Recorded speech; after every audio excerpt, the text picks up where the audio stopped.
receivers? We're going to rank wide receivers. Surprise, surprise. Surprise, surprise. So, I'm going to go first. And I don't know if we agree with this, but my number 1 wide receiver is DeAndre Hopkins. I do agree with that. You I do have DeAndre Hopkins as well. Okay. I I don't think there's much we have to say just besides he's really good. He can catch everything. He's good at route running. He has athleticism. He's not the most athletic and fastest guy, but he makes up with that with his route running and just his catching ability in general. Probably the best hands in the league. I think hands down the best hands. Like, you watch him and you're like, he can't be that good, but then he catches everything, you know? It doesn't matter if it's at his feet or if it's Hail Mary or blah, blah, blah. He's going to catch it. Yep. DeAndre Hopkins isn't like overly impressive at anything, like you said, but it's just one of those things where you put him on the football field and he's just like he's so good. Yeah. His intangibles, I guess, as a receiver are just off the charts.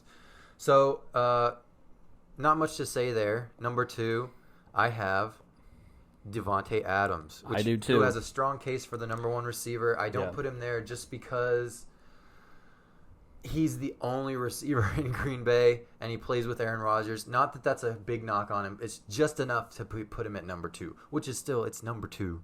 So I'm not disrespecting him. He is, I think, the best route runner in the league. Mm-hmm. He has that basketball background, and it kind of looks like he's crossing people up when he breaks off the line and just snaps their ankles. Yeah. He gets a ton of targets because he's insanely good. So, yeah, not much more needs to be said. He's Devontae Adams. Case closed. I think you pretty much nailed it. I like Devontae, and he's really good, and he's force-fed the ball, and he probably should be force-fed the ball more, if that's possible. What the Packers do with Devontae Adams is what you should do with the number 1 receiver. Yeah, pretty much. Number 3, I'm going to say Tyreek Hill, and I think Tyreek Hill isn't a jump ball type of guy like Devontae and Tyreek. Yeah. I mean, Devontae and Hopkins. But something he has that they don't have is that you can throw him a screen, and he's going to take it 90 yards because he's the fastest guy in the league. Yeah, I have him at number 3 as well, like you said. The best deep threat in NFL history, I can say with pretty much all confidence. Yeah. The fastest player in the league. No question. And like you said, with the ball in his hands, probably the most dangerous player in the entire NFL. Yeah. Number 4. Number 4, I have Julio Jones, the recently acquired Tennessee Titan. Even though he is on a new team, he's still Julio. Yeah. You know, until like I said, after this season, we might be saying something different because a change of scenery. Sometimes it's more than we think. But as of now, knowing what I know, it's Julio Jones. So give me Julio Jones. Gotcha.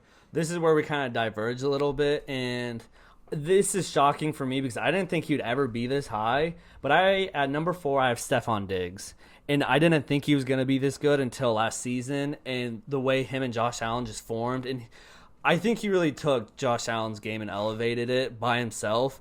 And he's a great route runner. He's a great deep threat. He's a blah, blah, blah. He's good with the ball in his hands. And he's just a good player overall. Yeah. I'll go to number 5, who is Stefon Diggs for me. Yeah. A super good route runner. Probably top 5 in the league in route running. Showed Josh Allen, hey, this is what it looks like to be open, bud. Yeah. Stop throwing interceptions. Just throw it to the open guy. Yeah. It was me. And yeah, he's got breakaway speed. He's got just enough contested catchability to make him elite, and he's very shifty as well with the ball in his hands. So yeah. So number 5, I actually have Julio Jones. So we just flip flopped our 2 players. I think we said about Julio, the only thing that knocks him a little bit for me is that he's a little bit older, and he has had injury concerns for the last 15 million years. He's always limping off the field, but he plays the next week. So it kind of makes me mad. And I don't think the Falcons force-fed him the ball enough because he was usually double covered and they just throw it to Calvin Ridley. But I think if they just threw him the ball, then he would go up and get it. And I think he can show that he's better than what he is. Okay. I'm going to go to number 6, and I have Allen Robinson. Hey, me too. Wow. I'll let you talk about Allen Robinson. Allen Robinson is really underrated. I know personally we've talked about this. Allen Robinson, he's one of those guys where the casual fan won't know who he is, but he's probably better than your best receiver is the joke I like to make. If you look at the quarterbacks he's had, it's disrespectful. Well, he's never had a good quarterback. That's what I'm saying. He's gone from Blake Bortles to Mitch Trubisky to Mike Glennon. Like it's disgusting. Yeah. It's like DeAndre Hopkins before Deshaun Watson. Like, it's so bad. But guess what? He's still good no matter who's throwing him the ball. He's still, like, absolutely a monster. Like, contested catch balls, one of the best in the league. He's a pretty good route runner, and he's, like, you've never had an issue with Allen Robinson. You know, he doesn't get hurt. He doesn't have character issues or anything like that. He's just, like, the most steady number one wide receiver. Well, he did tear his ACL last year with the Jags. Yeah, true. But in general, he's not injury concerns. One thing I would want to add to that is that personally, I think he is the best contested catch player in the league.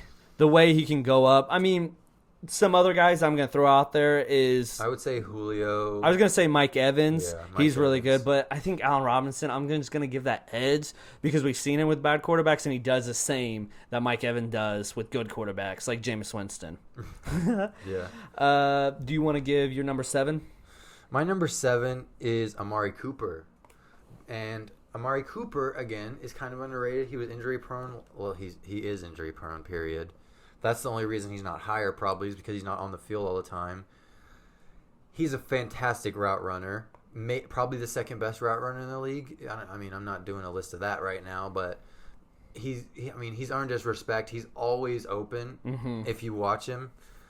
He makes contested catches. He's got breakaway speed. Like I said, the only reason he's not higher is because, like, his lower extremities, his ankles, knees, foot, toes, whatever. Yeah. They just always seem to be giving him problems. Yeah. So my number 7, my number 7 is Michael Thomas, and I don't personally like the guy. I don't think he's... Nobody does. It's hard because, like, I don't think he's a good player, honestly. But at the same time, you have to give him his respect because he is the slant king, and he can catch contested balls, I guess. He has strong hands. And I think this year will be pivotal for him to prove that he's good with a quarterback like Jameis Winston or Taysom Hill, whoever they throw out there. That's not discussion here. But I think Michael Thomas so far has shown that he's really good, even though he has had Drew Brees his whole entire career. Yeah. My next guy, number 8, I'm going to go with Mike Evans because I think Mike Evans is underrated to an extent because I don't think really people talked about him until Tom Brady came to the Buccaneers. But the Jameis throws the ball a lot deep down the field. Yeah. Because Mike Evans was catching it down the field. Yeah. And the ball might not even been close with, like, Jameis was blind half the time. And the ball wasn't close to Mike Evans, but guess what? Mike Evans found a way to catch it. I think he's the number 2 deep threat behind Allen Robinson, but it's, like, so close. Mike Evans is so good at catching deep balls. Plus, obviously, he's good with the ball in his hands, and he can run short routes, but he's known for his deep balls. Contested catches, yes. Yeah. My number 8 is Keenan Allen. Kind of similar to, like, Amari Cooper and Stefon Diggs. He's a route runner. That's his specialty, is getting open, which I think is the top priority if you're a wide receiver, if I'm being honest, because good quarterbacks and bad quarterbacks can usually get you the ball if you're wide open. Yeah. So Keenan Allen is one of those guys, again, he's been playing with Phillip Rivers, who sucks. And then he has finally got Justin Herbert last year, but he's really good at route running, and he's not overly impressive at anything else, but that shows you how good he is at it because that's good enough to make him elite at the wide receiver position. So I'm going to touch on Keenan real quick because I have him low on my list. I say low on my list. My list's a top 15 player, so it's still high, but I have him lower because of his injuries concerns. I feel like he's always injured all the time. And like you said, he's really good at route running, but other than that, he's just like B+. Like, he has good hands, but it's not DeAndre Hopkins' hands. And he has good speed, but it's not Tyreek's speed. Yeah. You know? Mm-hmm. So, do you want to move on to your next guy? Yeah, number 9 for me is Michael Thomas.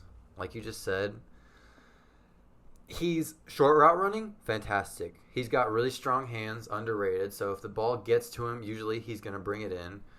But he's just not overly impressive at anything else. And like I said, that's good enough to be the number 9 receiver in my opinion. But when you get into that territory of like, okay, we need a jump ball right now. We need you to beat your man one-on-one. It's not always going to happen with Michael Thomas because he's either not big enough, fast enough, strong enough or has the route running ability to always 100% of the time get that ball like some of these other guys that I put in front of him. Yeah, so. Gotcha. So my next guy is Amari Cooper. You already touched on him, and I think you did a perfect job. He's really good at route running, and athletically, I don't think he'll ever be like a top 3 guy because he's not good, but he's still fast enough. It's just his durability is a concern, and I think number 9 is a good place for him. I don't think anybody will complain about him being there. What about number 10? Number 10, I have a hot take, kind of, and I have Adam Thielen because I think number 10 through 15 are really, I say interchangeable a lot, but these guys are really interchangeable, especially because wide receiver is such a diverse position that there's so many different types of wide receivers. But I think Adam Thielen over the past 3 years has shown he's a good number 1 receiver. He's good at route running. He's athletic. He can get contested catches. And he has Kirk Cousins as his quarterback. And he makes Kirk Cousins look really good sometimes. Yeah. So I'll say I kind of agree with you in that my next 5 or so wide receivers could change depending on the quarterback situation. Yeah. So if you have well, obviously, no matter what, if you have like an Aaron Rodgers, all these guys are going to be great. But if you have like a Jameis Winston, you're going to prefer the deep threat that makes the contested catches and has the highest highs rather than the route runner who's always open, but it doesn't have that athletic upside like Adam Thielen. Yeah. So there's a preference thing there. If you have a route runner guy, you're probably going to want more of a pocket passing quarterback like Kirk Cousins, for instance. So I say all that to say my number 10 is DK Metcalf, who falls in the deep threat category, meaning that obviously he's not the best route runner. Physically, he's the most impressive receiver in the league, hands down. Yeah. But I think he's getting, last year at least, he got pumped up way up to the top. Like everybody was saying he's top 5, he's Megatron. I don't think he's quite there yet. I don't think Not so saying either. he couldn't be there. I just think let's slow our roll. He still has games where he disappears a little bit. He still needs to work on his hands. He needs to stop dropping so many balls. And he needs to refine his route running. But, he's special. So, it's DK Metcalf. But, I feel like he's a divisive guy, So, Yeah. I just wanted to say the good and the bad about him. And for me, all that comes out to number 10. Who's your number 11? Number 11, I went with Calvin Ridley. Yeah. Again, he's a route runner type, so he's always open, and he's not an overly impressive athlete, even though he's got, take it to the house speed. That's where he makes his money, though, is getting open, getting the ball in his hands, and making people miss with it. Yeah. Yep. My next guy is kind of another hot take, too. But when you watch him, you're like, wow, that guy's really good, even though last year he was a rookie. And my guy is Justin Jefferson. I think this because he has that, he's a rookie, but last year he was the best rookie wide receiver, and I think he's going to improve and improve and improve. Mm-hmm. And him with the ball in his hands, he's really good at running. He's good at making people miss. So that's why I have him at number 11. I like Justin Jefferson. He doesn't make my list. Yeah. But so I'll defend that a little bit. Yeah. But I still think he's really good. Yeah. I think last year the Vikings defense was poop. One of the worst in the league. Yeah. So I think the Vikings they were kind of like the Buccaneers from 2 years ago, where they were fireworks on offense because their defense was so bad. And they had to score a lot. Yeah. So I think Justin Jefferson got a ton of opportunities, which he capitalized on, obviously. So no hate there. But I just think that that's kind of what can separate who gets the most media coverage between a guy like, Keenan Allen, between him and Justin Jefferson. Because Justin Jefferson, he'd get 10 targets. If Keenan Allen gets 5, Justin Jefferson's going to end up with better stat line and more headlines and things like that. Gotcha. Yeah. But I still think Justin Jefferson is fantastic. Who's your number 12? My number 12 is Adam Thielen. So, like I said, he's a separator. He gets open, and he's really good at it. And he's got really strong hands. Very underrated. My number 12 is pretty much everything you said about DK Metcalf, but for his twin. A.J. Brown. Okay, yeah. I think he's getting overhyped because people are like, oh, he only gets 5 catches a game, and if he got like 15, he would have blah, blah, blah. And I'm like, okay, I agree with that, but he's not like a top 5 guy yet. Yeah. And I think he does everything DK Metcalf does. He's super fast and he's super big. The one thing I will give him is I think he's better with the ball in his hands. I was going to say, DK isn't as good with the ball in his hands as he is. And I gave him a slight edge because of that. And I have DK like right behind him. Even though I have DK actually at 15, but in my mind it's still like slightly better. Right. Okay. So my number, I'm just going to go for 13, 14, and 15. All right. Because all these 3 guys are like low-end number 1s in my eyes, but they're still really good. I have Calvin Ridley, Chris Godwin, and DK Metcalf. Okay. I think all Ridley and Godwin are kind of like this, not the same guy, but like they kind of do a lot of the same. Like they're good at route running, they're really fast, and they can do contested. Like they're good at stuff like that. Yeah. But they make their money route running and blah blah blah. I can see that. And then DK Metcalf is exactly what you said. So I'm gonna just keep it with what you said. Okay. Well, I guess I'll finish out my list as well. So 13, I go with Mike Evans. 14, Kenny Galladay. 15, A.J. Brown. Now, we talked about A.J. Brown. With the ball in his hands, he's really good. I just think, like I said, I need to see him actually be a number 1 receiver and not just hear people talk about it. Yeah. You know what I mean? Yeah, I know what you mean. So, and then for Mike and Kenny, they're very, very similar. I think they're both underrated. Yeah. Because they're both, like, phenomenal contested catch players. And they're both huge and fast. So, now, maybe their route running isn't the best. You know, maybe they can't flip around like as quickly as some of these smaller guys, but I still think that they're special receivers. And I hate the fact that Kenny Galladay's quarterback is now Daniel Jones, who is a pocket passing quarterback and not that good at it, by the way. So I despise that that's where he decided to play. And I'm worried the Giants, about, for his sake, can get a different quarterback pretty soon. I'm worried about Kenny G because of that. He had Matthew Stafford, which we've talked about. We really like Matthew Stafford. Yeah. But I'm worried, like you said, Daniel Jones is going to make him bad. Yeah. So I think Mike Evans and Kenny Galladay are pretty much almost carbon copies of each other. Obviously, they're slightly different, but I think the production would be almost the same. But I'm scared for Kenny's sake because of where he plays now. Yeah. So I'm going to just rattle off some honorable mentions, and I'm sure you'll agree with these. I have Odell. He was injured. He's been injured for a while, and he's just not what he used to be, I guess. Yeah, but still good. He can come back. There's a chance he could come back, but he wasn't what he was with the Giants. Then I have Keenan Allen. You already talked about him. Scary Terry, another guy really good, underrated, that most people know about, but then when you talk about him, they're like, yeah, he's all right. And then I have Kenny G, too. Okay. No complaints. Anybody else you want to talk about wide receivers? No. Yeah. I'll save my bias for later.